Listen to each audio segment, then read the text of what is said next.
Aujourd'hui, vous allez apprendre la différence entre un travail en rang et un travail en tour. Alors voici plusieurs exemples de travail en tour. On y trouve souvent dans des napperons, comme je vous montre ici. Je ne vous montre qu'une partie de mes inventions, mais aussi de mes créations à partir de modèles,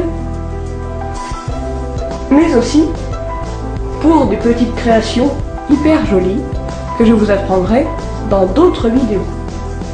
Donc voici ces créations. Une chouette, par exemple, ou alors encore un panier, petit panier pour Pâques, où vous pouvez y loger un œuf, très pratique. Un travail, qu'il soit en rang ou en tour, commence toujours par une chaînette. Je fais ici, pour mon travail en tour, une chaînette de 5 mailles en l'air.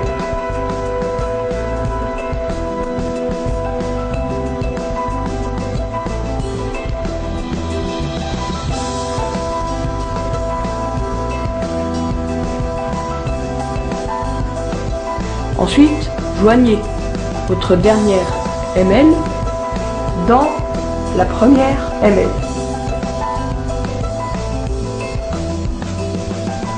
Faites un jeté et faites une maille coulée dans ces deux mailles. Vous avez ici un rang de base de travail en tour. Pour la suite, faites une maille en l'air et vous pouvez faire, comme je le fais, des mailles serrées. Pour faire n'importe quelle maille, piquez au centre du cercle et faites un jeté. Ramenez une boucle, refaites un jeté et passez ce jeté dans les deux boucles. Vous avez ainsi une MS dans le rond. Répétez ceci jusqu'à la fin du rond. Lorsque vous avez fait toutes vos mailles du tour, piquez dans la première maille faite dans ce tour et faites une maille coulée.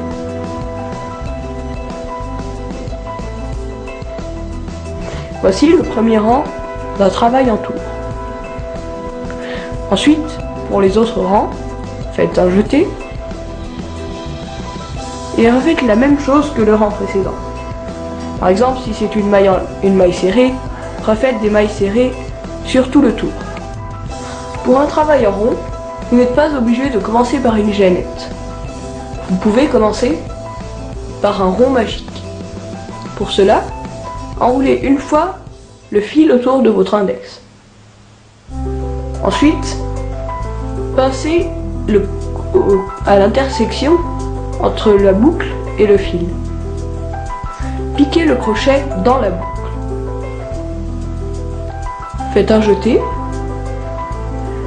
et ramenez une boucle dans le cercle. Ensuite, pour s'assurer que la boucle ne se défasse pas, faites une maille serrée dans le cercle.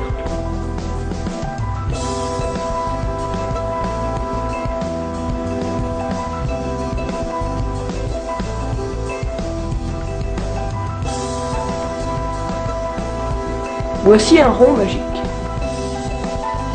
Le but étant, une fois toutes les mailles rassemblées, de fermer le cercle en tirant sur le fil extérieur où vous avez commencé pour fermer le cercle totalement et ne pas avoir de trou au milieu du cercle. Pour un travail en rang, c'est différent. Commencez aussi, bien sûr, par une chaînette de base.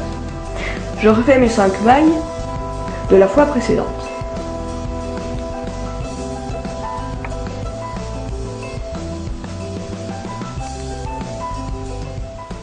Je vous montre un exemple de maille serrée.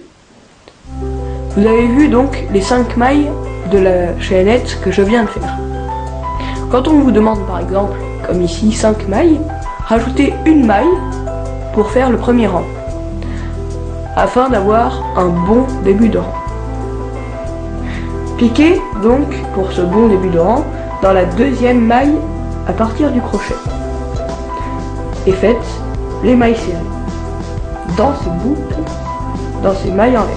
Pour un changement de rang, faites une maille en l'air.